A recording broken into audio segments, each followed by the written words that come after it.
देखिए, मुख्यमंत्री को जाने का वहाँ कोई हक नहीं था, और अगर गए हैं तो मैं समझता हूँ कि अब मुख्यमंत्री ही राज्य सरकार की जितनी भी सुविधाएं मुहैया होनी चाहिए किसी भी गांव में, किसी भी पंचायत में, किसी भी विधानसभा क्षेत्र में, ना तो सड़क है, ना स्वास्थ्य सेवा है, ना रोजगार है, ना उद्योग है। लोग वहां के पलायन को मजबूर हैं।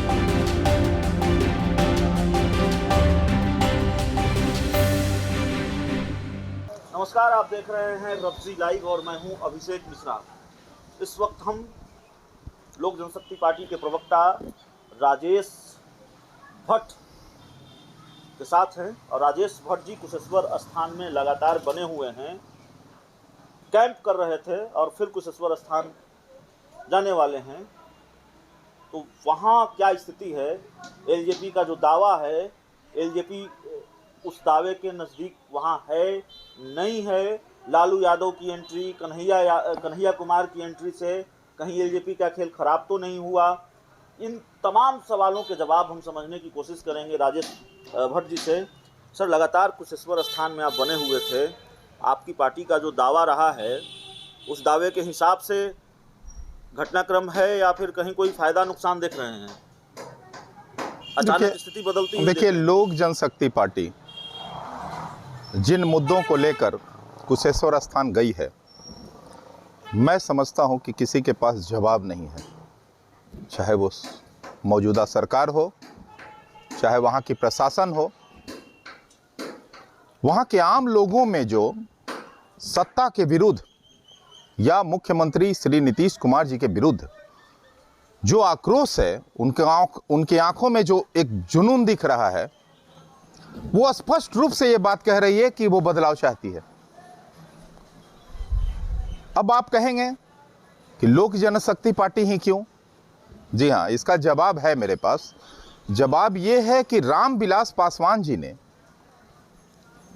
उस क्षेत्र के लिए जो कार्य किया है, रेल रूट पर कुशेश्वर स्थान रेल के मानचित्र पर लाने का जो काम किया, नहीं तो आज देख रहे हैं कि पूरे कुशेश्वर स्थान विधानसभा क्षेत्र में आप भी गए थे, सड़कों की क्या हालत है। ये कहना कोई अतिशयोक्ति नहीं होगी कि कहीं कोई सड़क का नामो निशान नहीं है।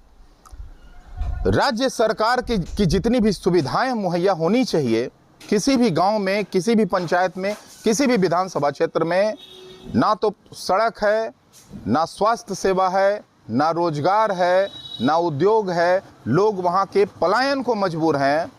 तो आप समझ सकते हैं कि पिछले 16 सालों में मुख्यमंत्री नीतीश कुमार जी ने जो विकास के खोखले दावे लगातार करते आ रहे हैं, उसकी ज़मीनी हकीकत वहाँ क्या है। कुशेश्वर स्थान की जनता इस बार पूरी तरह से बदलाव का मन बना चुकी है और हेलीकॉप्टर का स्वागत कल किस तरह कुशेश्वर स्थान की आम जनता करेगी, ये देखना बहुत दिलचस्प होगा। और आप देखेंगे कि एक भव्य नज़ारा होगा।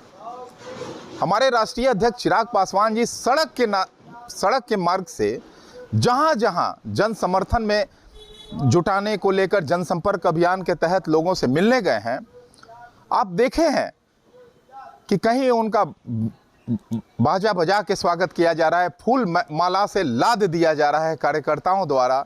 कुशेश्वर स्थान की जनता बस एक आखिरी उम्मीद अब देखती है तो सिर्फ श्री चिराग पासवान में दिखती है। चाचा पशुपति कुमार पारस भी प्रचार कर रहे थे कुशेश्वर स्थान और तारापुर में, और सीएम नीतीश कुमार भी कल पहुंचे थे तारापुर।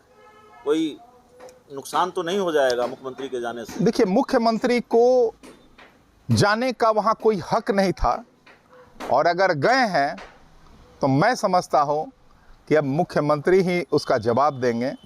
मुख्यमंत्री के लिए तो सवाल का अंबार था। एक सुरक्षा घेरे में सिर्फ उतार देने से बात नहीं बनती है। ये तय मान लीजिए कि सड़क मूलभूत सुविधा है, वहाँ की सड़क नहीं है, रोजगार नहीं है, विकास किस बात की है, स्वास्थ्य सेवा का वही खस्ता हाल है, पीएचसी ही नहीं है। मैं वहाँ उचटी पंचायत का प्रभारी हूं और उचटी पंचायत में आप जाके पता कर लें, स्वास्थ्य सेवा बिल्कुल नगण्य है। पंचायत भवन जो सरकार द्वारा लगभग अनिवार्य तौर पे बनाने की बात है, सरकार का दावा है, वो पंचायत भवन नहीं है।